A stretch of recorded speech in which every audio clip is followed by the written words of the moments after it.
All right, folks, we are back. Welcome to the Giant Insider Podcast, brought to you by Fansided. I'm Jerry Foley. He's Dave Syvertson, the Maven. And welcome to the Giant Insider Podcast. All right, guys. So before we get started, Dave, I have a bit of a mea culpa. Two things. One, the preseason game. I did not mention Isaiah Likely at all, and that is ridiculous, right? Watching that game, one thing was abundantly clear. Isaiah Likely is going to be a security blanket for Jackson Dart. And I think he had like only 2 catches, but you could just see it already. Like there's chemistry. I'm expecting like 80 catches, right? I mean, I know it's one game, but I'm like, this is why we got him, right? And I can't wait to see the way they use him in the games that matter. But Isaiah Likely was definitely a highlight. And the other, I made the statement that Darius Alexander had an up and down game. And I saw, I guess, some film that you sent over in a text message, and he did not have an up and down game. He had a very down game, getting blown off the ball. And it's funny when it's watching football, right? I'm looking at the receivers, the quarterback. You're looking at the line, but you're kind of following the ball. And Darius Alexander was on his back a couple of times. Seemed to be really handled well. And again, it's one game, guys, but it was not up and down, it was down. And I guess I'll ask you, how much concern is that, right? Because this is a guy that, despite all the pass rush pieces we have, Alexander, we're kind of counting on him to take that next step right now. And first test failed, buddy. Yeah.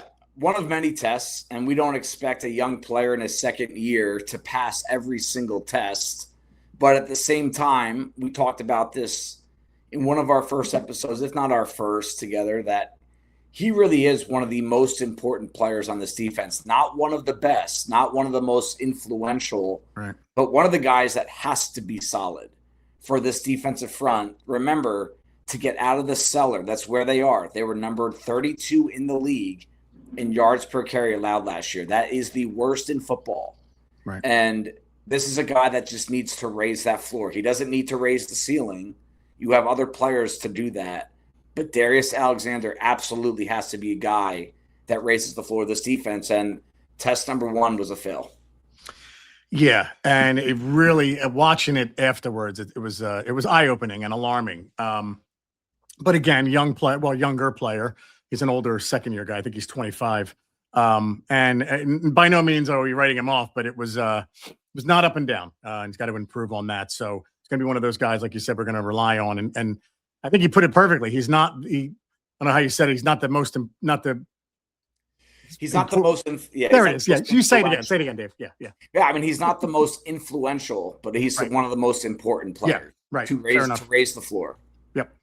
All right. So on to week 2. But before that, the Giants made a trade today.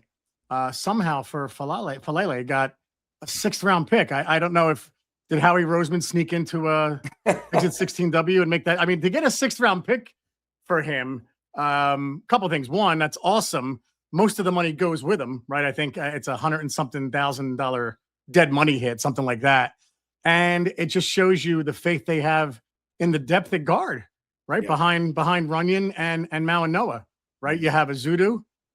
Dare I say you have Evan Neal, Stinney. So there are some JC Davis, right? So there are options now. And I think it's great that we could get something for him. Yeah, the offensive line is really probably, if you want to rewind 3-4 years from now, go back 3 or 4 years, that's probably the biggest area of improvement on this roster. More than wide receiver, more than quarterback. I really do think the offensive line, it was that bad, and this unit has the potential to be that good. What's interesting to me is that a team not only gave up a draft pick. When I saw a trade, I thought it was going to be one of these. We see these often with these back-end guys that, example, the Jaguars trade a 7th round pick to the Giants for the player, Faalele, and then also their 7th round pick. Right. Or a 6th round, like a pick swap. Yep. If you told me it was just a 7th, I would have been surprised. A 6th, I don't think anybody saw that coming, and it's been a talking point. Remember, this kid was not signed in March by anybody. Right. The Giants signed him late in free agency. It was like the 3rd wave. It was in April. So I wonder, I would love to know the dynamics of this. I wonder if they had asked him, like, hey, who else was in on you? We signed you.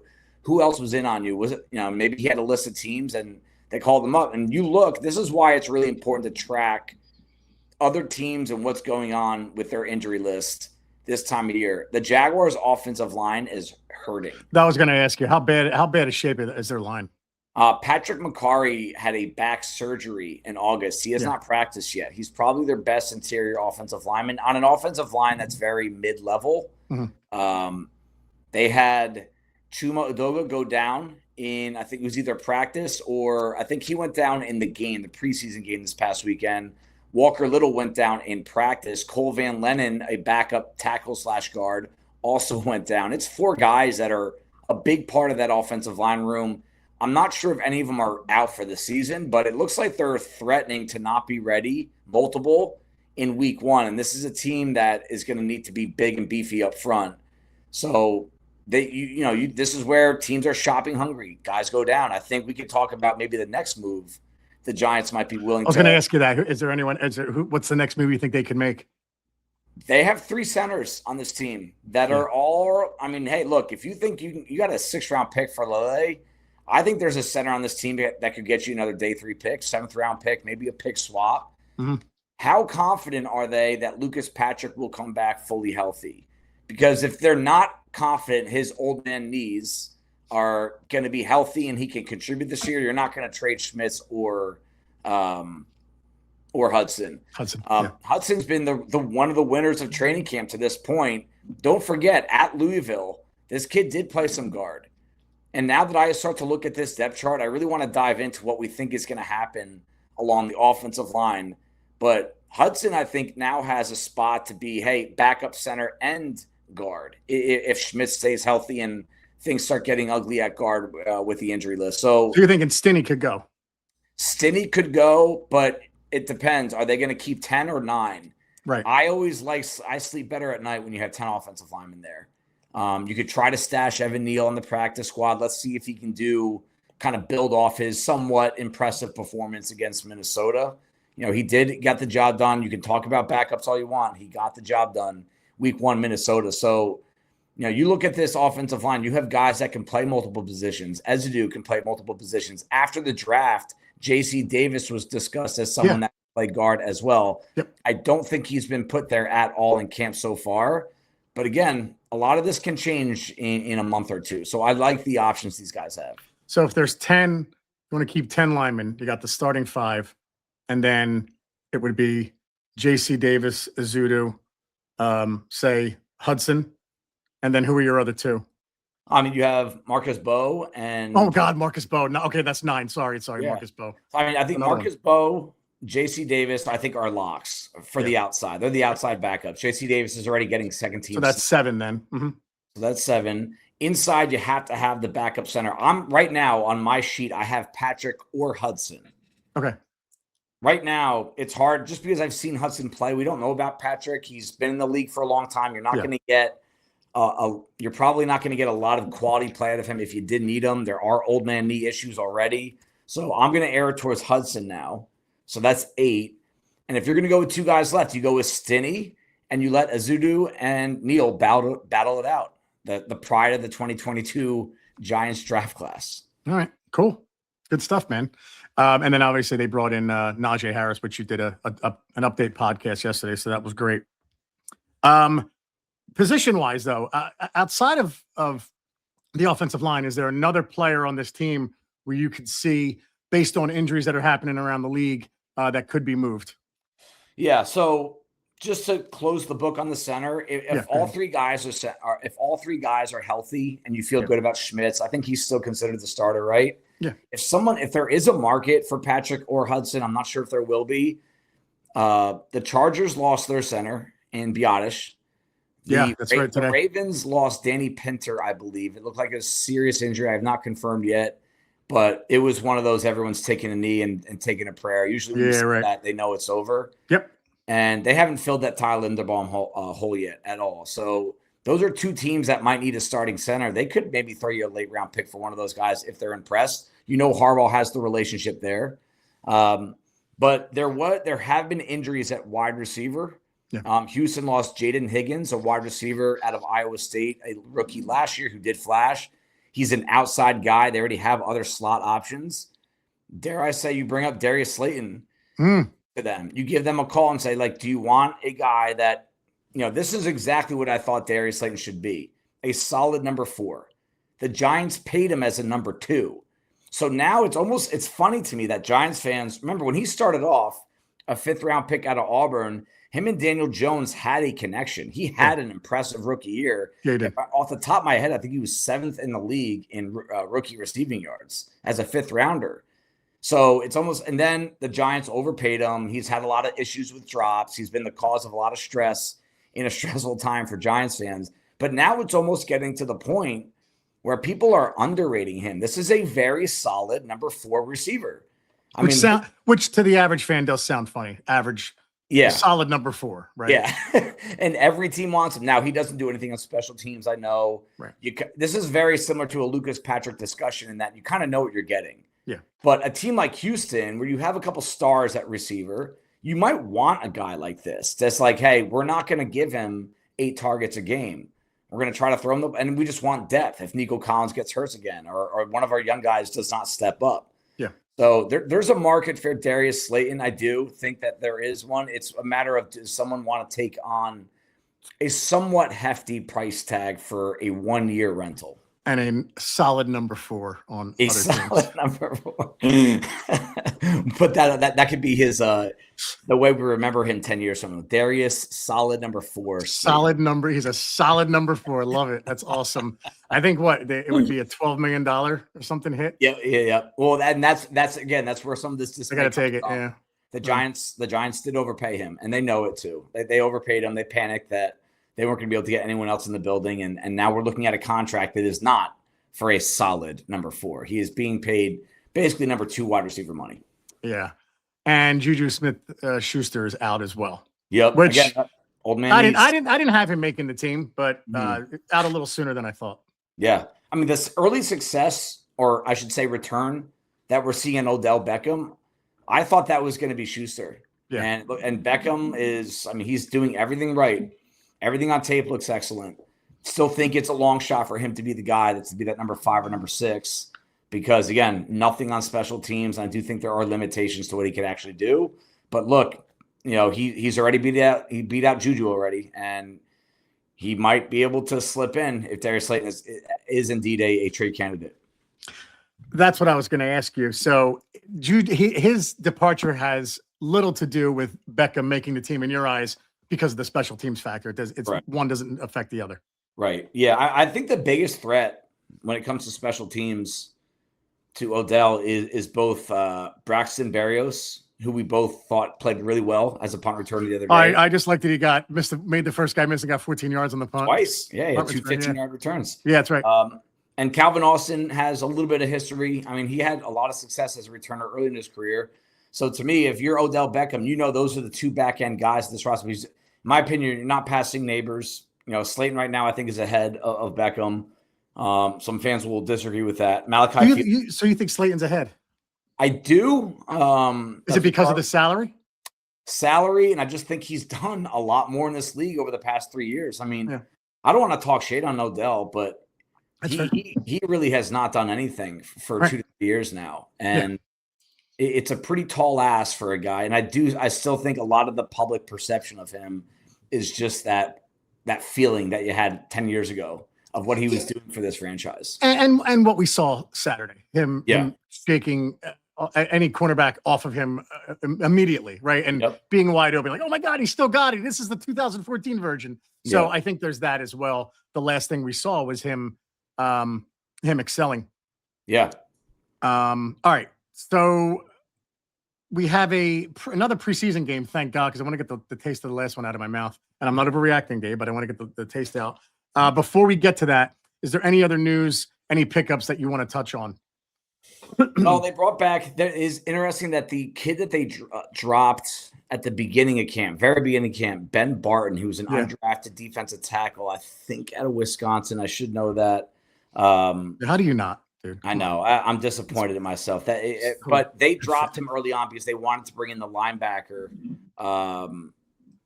for Anthony Orji, and he flashed, by the way, in the fourth quarter of that game against. Yeah, he did. A couple of really nice run defending plays. But anyway, he's back.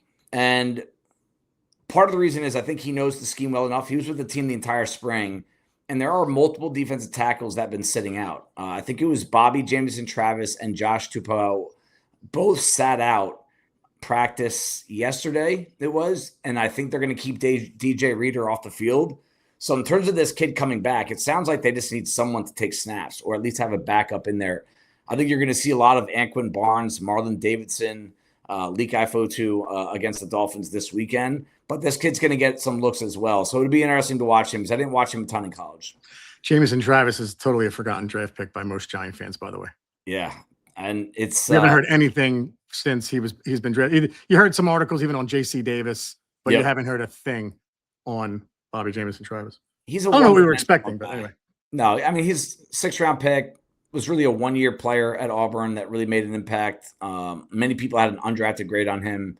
Run defender only in a league where you are always looking for the pass rushers. Look, I mean, well, good news, Davis. We need that. Yes, they do. They do. Absolutely do. Darius Alexander, I think, is more like this 3-tech penetrating hopeful. Yeah. And I just don't see it in him. I don't think he's a penetrator. I think he can win one-on-one with his length, his size. When he plays wide with a wide base, knees bent, good position, hands in the right place. I know it sounds like a lot, and it is. He can get the job done, but he doesn't get off the ball quickly. I mean, I was freeze framing plays where he was in to see he was almost always the last one to move off the defensive line. He doesn't get off well enough. So when we look at the Giants, everyone's saying they're gonna add a defensive tackle. To be more specific, I think the talent that they add in the waiver period, or maybe even via trade, it's going to be a 3-tech, a guy that can truly penetrate. That inability to get off the ball, is that something that have you ever seen a guy improve there from college to the pros? That stands out. There are, because it's anticipation. It's not just talent. I think it's snap anticipation. And a lot of that can come from film of literally listening to guys' cadence to pick up on tendencies. And I mean, it could just be a case of he's thinking too much. He's got to watch his blind side. He always does get washed out when double teams come his way. That's always been a struggle of his, dating back to his days at Toledo. So it looks like he's just overthinking. But when he gets off the ball well, when he does get off the ball well, he can win one-on-one. But we just haven't seen that quick twitch yet be a consistent part of his game. All right, guys. Want to start football season with a bet that feels like it can't miss? The MyBookie lock of the season is back. And the first one is an absolute no-brainer. With the Patriots in Seattle for NFL kickoff, MyBookie is asking one simple question. Will the Seahawks raise their championship banner that night? Of course they will. I mean, that's absolutely ridiculous. They're the defending champs, their home opener, and raising the banner before kickoff is part of the celebration. And you're getting that bet at plus money odds. You're getting paid to say yes. The Seahawks will do the thing the entire night is built around. That's the first MyBookie lock of the season, and there'll be more coming at you all season long. Get in before kickoff. Sign up at MyBookie with the promo code GIANTINSIDER and start your season off with a win. Bet on anything, anytime, anywhere. Must be 21 years of age or older, 18 years of age or older in select jurisdictions. Terms and conditions apply. If you have a gambling problem, call 1-800-GAMBLER or visit 1-800-GAMBLER.net for free confidential support available 24/7. All right. So, again, game on Saturday. Can't wait to watch again. The Giants will play the Arch Manning Bowl Dolphins, I think, right? I mean, I don't know what the Dolphins are supposed to do. There's going to be a lot of teams in that. I don't even know if Arch Manning is going to be the number one, but his last name's Manning. I kind of see it no matter what by the time the draft rolls around. But I do know a draft expert who will correct me if I'm wrong there. But look, what do you take out of preseason? You just want to see guys stay healthy for the most part. And that's one thing that happened, that came out in the first game, other than, Turbo Miller, which kind of sucks for him. I was always a fan of his. He was kind of my Corey Washington, if you remember that name. Yeah. The preseason hero, or the David Sills of recent years. So that's a bummer for him, but you just want to stay healthy in preseason. But, you want to see the improvement each week. And, what can you take playing the Dolphins? But it is a game they got to line up and play. And, the Dolphins are a completely new look. What do you think, Dave? 1-2 wins from this team this year? I'm not even kidding. Right 0? now, I'm projecting them to be the number 1 pick next year. Yeah, right. They have $180 million in dead money this year. 180. You know the previous NFL record? Was it Denver? It was Denver, right? Houston in 2022, 127.7. So they're beating it. I know Denver had a lot with Russell Wilson too. They did. I think they were in the hundreds. There's been a few teams in the hundreds, but 180 million in dead money. I mean, I have the list of names that are not on their roster that they're paying. It's like 12 guys deep. Can you read it off or no? Yeah. I have some first names and some I didn't want to call you out there, but that's amazing. No, here we go. Ready? You have Tua, Tyreek Hill, Jalen Waddle, Bradley Chubb, Minka Fitzpatrick, Jalen Ramsey, Teron Armstead, James Daniels, Zach Wilson, the quarterback, Alec Ingold, the fullback, tight end Jonnu Smith, wide receiver Nick Westbrook, edge defender Matt Judon, kicker Jason Sanders, who's with the Giants for a little bit, corner Cam Smith, and edge defender Muhammad Kamara are all on the payroll this year. That's like the Mets a solid fans. Team. The Mets fans feel good now hearing that with Bobby Bonilla. Yeah. That's $53 million more because I'm really good at math than the second all time. That is insane. Now you read off some star names there too. I mean, to a side really, but then you got down the list. It's a little more pedestrian. But there's some star names, and you quickly forget what a contender that the Dolphins were for a couple of years, at least a playoff contender. They were, and now they're just like you said. I didn't know what the highest was. I definitely wouldn't have guessed 180. Yeah. That is some casualty. So as I go into the year, I have a short paragraph on every single team, and I'll read it. This is what the Giants are walking into, right? This has the making of an all-time losing season up there with some of the worst teams the NFL has ever seen. Record-setting cap constraints, a quarterback that has not played real quarterback yet despite being in the league for 3 years, the cheapest wide receiver room in football, and an underachieving offensive line with a lack of talent being protected by a defense that has been all but stripped of its talent on the up front and on the back end. This is a tank for QB1 in 2027. That's who the Giants are walking into. So as bad as we think things are, I'm all in on watching the Giants in this game, but I like to get a pulse of what other teams are doing. Sure. Now, I'm looking at this depth chart right now. I mean, there are a few good players, but this is where one of these teams that you watch in a preseason matchup, and let's say the Giants are playing important football games at the trade deadline, there's going to be pieces on this roster that you might want to look at. Defensive line, Zach Seiler. I don't know if he's going to play number 92, but we could read some reports about him tomorrow playing against the Giants. Zach Seiler, defensive lineman that was in Baltimore with John Harbaugh, by the way, back in the day. That's a guy that is a trade candidate and would be ideal for what the Giants need in the middle of their defensive line. So that's another reason to watch some of these teams and know what you're getting into, that there will be players that will probably be traded from this team at some point. I like these homework assignments I have to watch certain players from other teams now. That's awesome. Thank you. Number 92, an easy number for the Giant fans to watch. Yes, it is. Wouldn't it be something, the Jets, no one tanks, right? But the Jets are going to have a very bad year coming up. Yeah. And wouldn't it be amazing if they have to deal with Arch Manning for the next 15 years, twice a year? Like, oh my God, to be a Jets fan. Man, what are you looking for? Like, what's something that, like, if you have the Vikings game in your head, now we all want to see improvement in XYZ, but is there something that, yes, we all want to see Darius Alexander play a little bit better, but is there something you haven't seen yet that you want to see out of this Giants team? And let's say they all play the first quarter, all the starters. Not schematic wise. I mean, I want to be as generic as possible. Yeah. I want to see Dart comfortable under center a little bit. I mean, that's the thing I just want to watch every week. I don't know if I'd like to see some play action from him, just a couple, maybe one or two, play action passes. Good call. And it always falls on Dart with me because he's going to be the most important part of this team with all the new coaching and a new scheme. So I kind of just always fall back to Dart. But I also want to see if Malachi Fields can build on what he did last week, right? Yeah. I want him to now win the number 2 receiver job. Yeah. Right.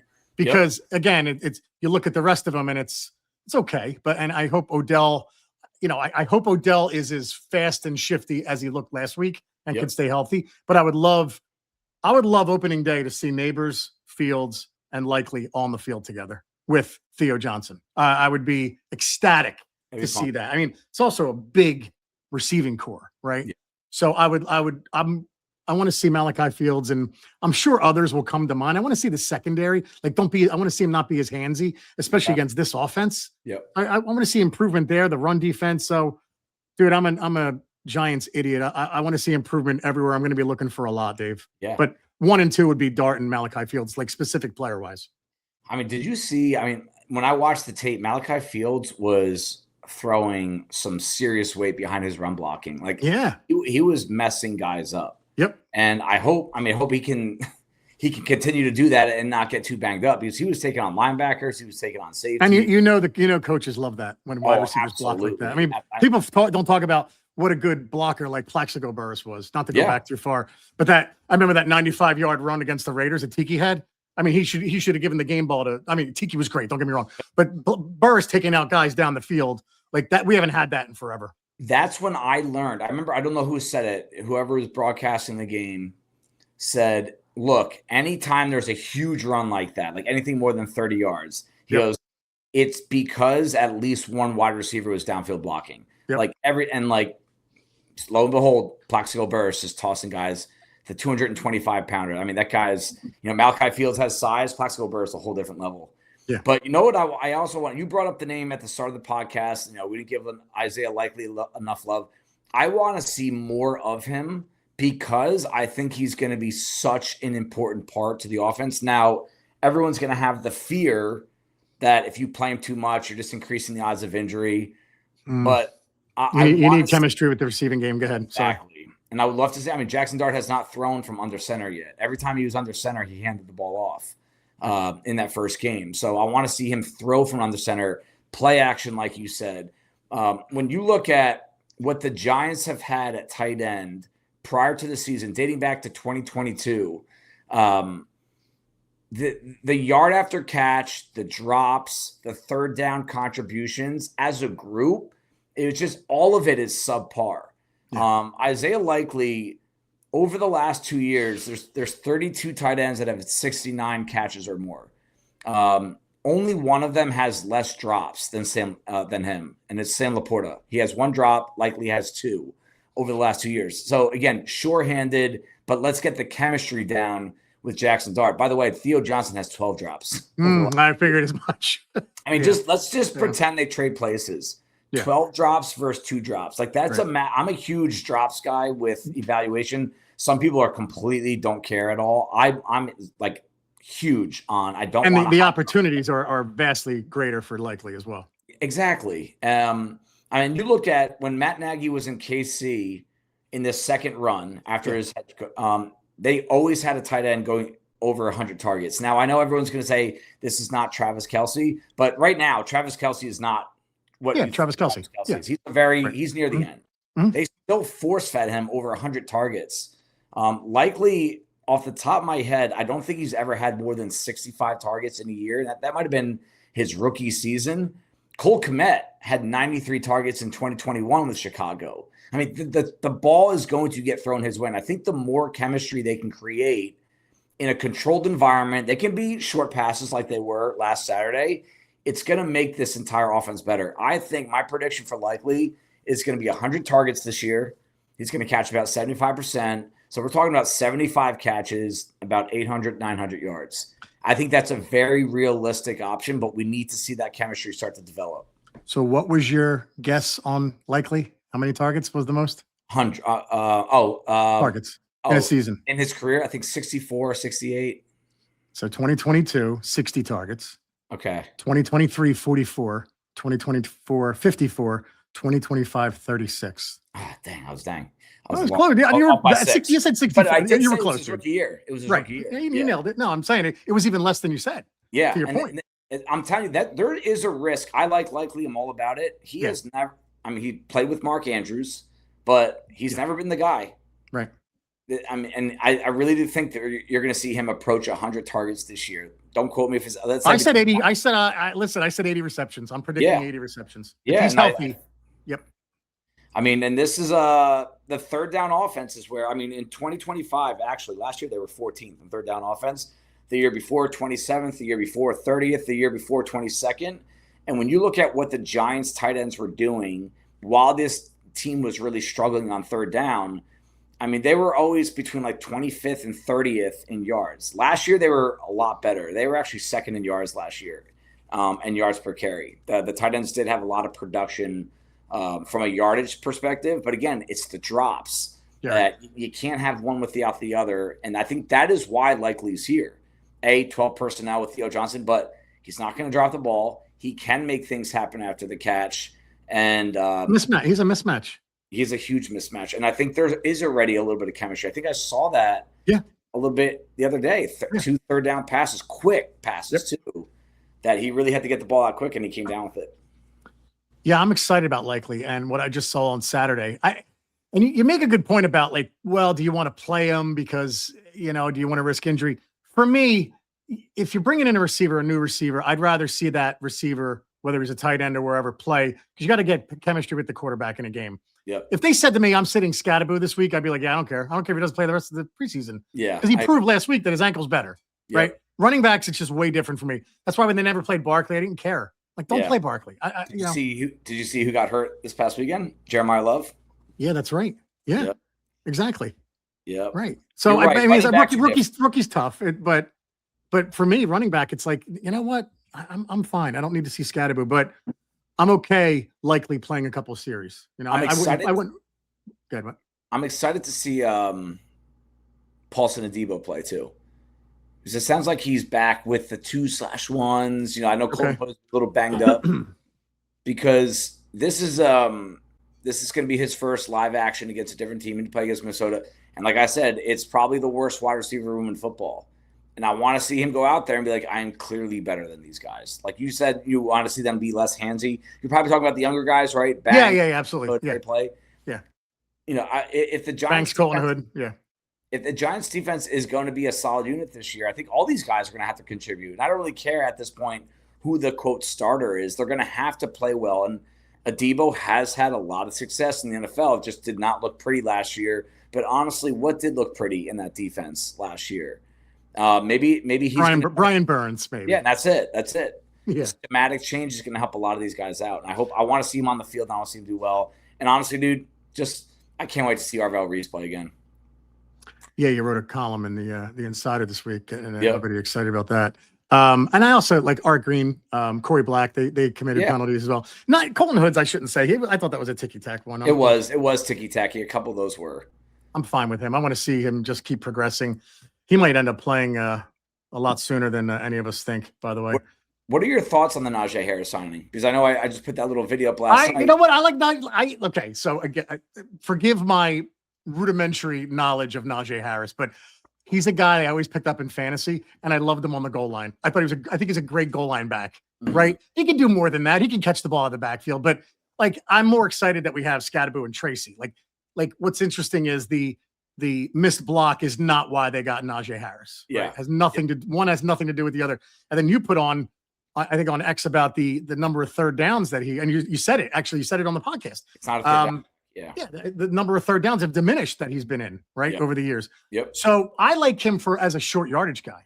Yeah. Yep. Yeah. And short yardage is not always third down, guys. If you're 2nd and 2, you want to move the chains, you bring him in, or you let him handle a lot of like that dirty work.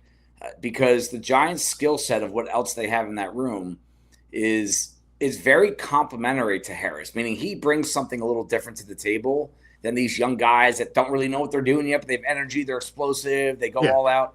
Do you think – I had this thought today, and I think I was like, all right, Dave, you're thinking about this way too much. But is Tyrone Tracy in trouble at all? Because this is a new regime. It doesn't matter what he did last year. Like, it's a cheap rookie contract. He's got him for 2 more years. It was this move. This move was not a reaction to Tracy, but they were talking to him for a long time. Is his role on this roster in danger, whether it be a trade. They would never release him. That just would not make sense. A homegrown kid that has that production. But I just wonder if Najee Harris, he could be the number 2 on this team within the next 2 months. My devil's advocate to that is running backs do not come back from Achilles injuries. They don't. It's not a pretty list. If you want to look at NFL running backs who have torn their Achilles tendon, you're not going to sleep well. It just doesn't. They don't come back from them, and they do. They're a shell of themselves. So that's another thing I'm really curious to see with Najee Harris. It's a good question, and I also don't know what Harbaugh's habits are. Right? Is he the type of coach that if somebody misses a block like that, not that he panics, but he wants to address it right away? And I don't think he is. Right? I like I said, I don't think that Tracy Block had anything to do with Najee Harris coming in. No. But is he in trouble? I just think Tracy's a little too talented to be in trouble right now. Good call. I think he catching passes out of the backfield. Yep. I think he's safe. I think Najee Harris, if anything, maybe Singletary's in more trouble. But they just signed him. But I don't know what the cap ramifications are if they get rid of Singletary. Maybe they want 4 running backs, dude. I don't know. Like Miller's gone. Maybe they wanted to bring in a veteran instead. I like that Najee Harris is a veteran and that, God forbid, one of the other guys gets hurt, you just slide him in at that point, right? If you're sliding in, you wouldn't even have slid in Dante Miller, right? Like if one of those guys got hurt, they would have picked somebody else up. So I like it from that standpoint. I don't think Tracy's in trouble yet. I agree with you. It was just something I was thinking about. Like he hasn't done anything for John Harbaugh yet.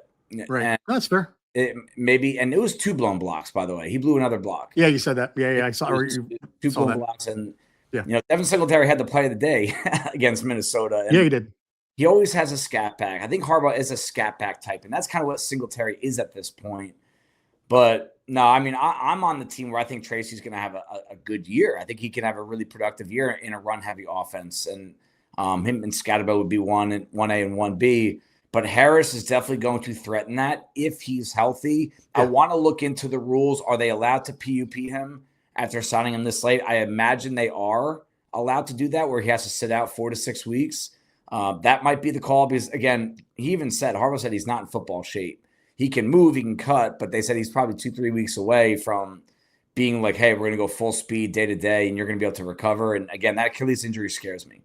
And guys, not that Scatterbo's not a short yardage back, but this gives the Giants another option. That's right. That's what I like about it. I mean, Cam can do everything. So you want to have a couple guys that can kind of supplement or replace a role or two for him, so he doesn't have to do everything. Yeah, right. But I like Tracy's pass catching ability. He was he's a wide receiver in college, so I like that out of the backfield. As far as the secondary goes now, what did the tape show? I want to ask you this. What did the tape show you on Tyler Nubin? Because I literally said on the podcast Saturday, I love the play he made coming across the field to deflect the pass, but I have a feeling you don't think he played as well. No, it's just that he just didn't stand out to me. Okay. It wasn't that he didn't play well. He didn't make mistakes. And again, that's a big part of playing safety. A lot of times I have friends that played safety in college, and they said no one knew who we were until we, allowed a down. It's like you just want to stay off the radar. Whereas safety has become a big playmaking position. Baltimore has Kyle Hamilton. Like he's been their Mr. Everything. You see this Nick Manwari kid from Seattle. Or Tyler Nubin, he's not that. He's not going to be Mr. Everything. And he's still considered the starter on this team next to Javon Holland. But I like the way Jason Pinnock plays more. And I always have. Always like Pinnock, Where he's got better nose for the ball. I think he pursues. I think he plays harder. I think he's more physical. One of the best free agent pickups midseason the Giants ever made, like in the past 10, 15 years. Yep. And again, another guy they picked up from the Jets, I believe, right? Yep. So that's the Jets are the minor league team for the Giants. Is that what they're going to call it? But no, that's a team that really that's a role that I would like to see Pinnock in more. But I think the team is going to give Nubin every shot to kind of take over that role and own it. And again, not a hater. Don't think he played bad. He just doesn't stand out. I don't see playmaker in him. I don't see him making a big difference. I don't want to see him do something that is like, all right, I remember that play. Do you see that as an athleticism problem with him? A little bit. There's a little bit. He's lighter apparently this year. I think he's down 5 to 10 pounds. Last year, he returned the fumble or the Yep, in the Cowboys game. Yep. right? Yeah, Week and 18. he didn't look that fast. No, I mean, in deep coverage, it's a little worrisome. Again, productive player in college at Minnesota, but a lot of his interceptions were downhill, facing the quarterback, not roaming in deep coverage and playing sideline to sideline. Yeah. That's his game. It's also a little bit of tightness too. I don't think it's just long speed. That's it. When you have a long speed issue and you're a little tight, you just have a hard time changing your direction with balance. Sure. Mm-hmm. That could be a problem at safety, and I think that's why they're going to put him near the line of scrimmage more than deep space. So if the Dolphins are the crap fest that we think they are, Malik Willis going there, like, what is that, right? Like, I mean, again, players don't tank, but organizations, I don't know. I mean, it's just it's a weird pickup for me. It's a weird signing. Well, their head coach and their GM came from Green Bay. Right. So that's just familiarity. Again, a great dude. He did improve in Green Bay. Yeah, he did. Right. But he's also never won a game where the opponent scored more than 14 points. Yeah. Never. He's never won a game where the opponent. So it's like, all right, did I win or did the defense win? Very bad against pressure, has a hard time feeling pressure in the pocket, gets sacked way too much. Really bad in the red zone. So there's a lot of elements to his game that, like, he just screams backup. But look, you got to have something in the room there. Yeah, right. Why not bring a nice guy, a good guy, a leader that we have familiarity with?